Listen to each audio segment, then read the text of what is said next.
अच्छा, अभी हम पेमेंट के बारे में थोड़ी सी बात करेंगे, ठीक है, कि किसी कस्टमर को पेमेंट हम कैसे करेंगे, ठीक है। अच्छा, इधर पेमेंट सेक्शन में आ जाए, इनवॉइस में आ जाते हैं। देखिए, कुछ कस्टमर है, कुछ इनवॉइस पेड है हमारे साथ, कुछ अनपेड है, पार्शियल है। देखिए, ये कस्टमर है, इसका हम पेमेंट रिसीव पे जाते हैं। पेमेंट रिसीव, इसका टोटल इतना अमाउंट बन जाता है, इसने हमें पे करना है, ठीक है। तो इसने फॉर एग्जांपल हमें सिर्फ 62 पेड कर दिया है, कैश दिए। तो फॉर एग्जांपल मैं कुछ रेफरेंस उसके साथ लिखना चाहता हूँ, रिसीव्ड बाय अली, तो इस डेट को, ठीक है। तो ये हमने सेव कर दिया है। ये देखिए, ये भी पार्शियल में चला गया। पार्शियल में क्यों? कि इसका कुछ पेमेंट फिर मैंने इसके कुछ, फिर अभी देखिए 400 बता रहा है, ठीक है। फिर इसका फॉर एग्जांपल 50 रिसीव हो गया, मैंने कुछ नोट्स नहीं डाला। अच्छा, फिर मैं आ जाता हूँ इधर व्यू पेमेंट्स।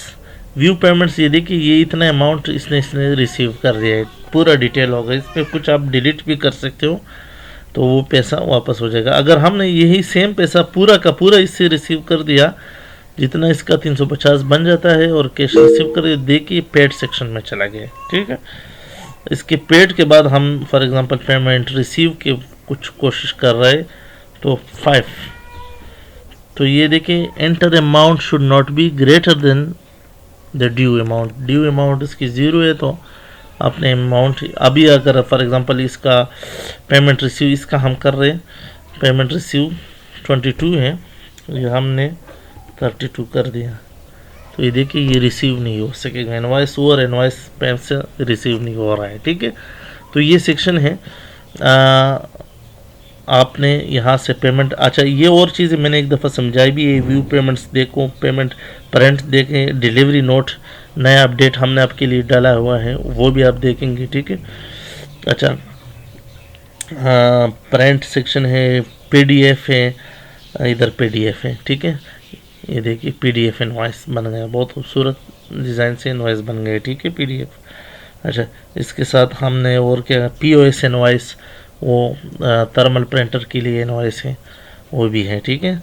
अच्छा, इसके साथ हमने कुछ रिटर्न करना है, वो भी कर सकते हैं, पूरा डिलीट कर सकते हैं, यहाँ से भी व्यू कर सकते हैं विद इन सॉफ्टवेयर। ये सारा इनवॉइस पेमेंट का, देखिए सारा पेमेंट का इन्फॉर्मेशन भी इधर डिटेल से आ रहा है, ठीक है, कि क्या क्या रिसीव हो गया। यहाँ से भी वो पीओएस इनवॉइस प्रिंट वगैरह कमांड दबा सकते हैं।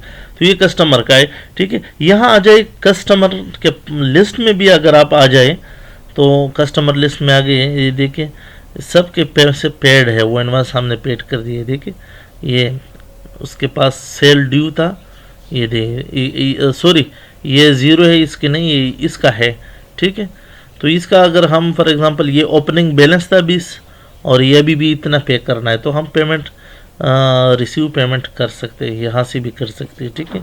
इतना जितना इसका 20 ओपनिंग बैलेंस था, और 22 उसका ड्यू था, सेल्स ड्यू 122 बन जाता है, तो ये हमने रिसीव कर दिया है, ठीक है। अभी इसका सेल ड्यू 0 हो गया, क्योंकि सारा का सारा पैसा इसी रिसीव हो गया, ठीक है। कस्टमर के इस सेक्शन में आपने इधर एडिट वगैरह कुछ करना है, वो भी कर सकते हो, कस्टमर लिस्ट में भी सब चीज़ कर सकते हो, ठीक है। देखिए, एडिट वगैरह, डिलीट कस्टमर। परचेज का भी सेम सेक्शन है, कुछ भी डिफरेंट नहीं है, लेकिन ये सिर्फ सप्लायर उठाता है। सप्लायर का खाता बनाना है, सप्लायर का कुछ परचेज करना है, ये स्टॉक में, प्रोडक्ट स्टॉक में ऐड हो जाता है, उससे माइनस हो जाता है, तो इस पर हम टाइम ज़ाया नहीं करेंगे, ठीक है।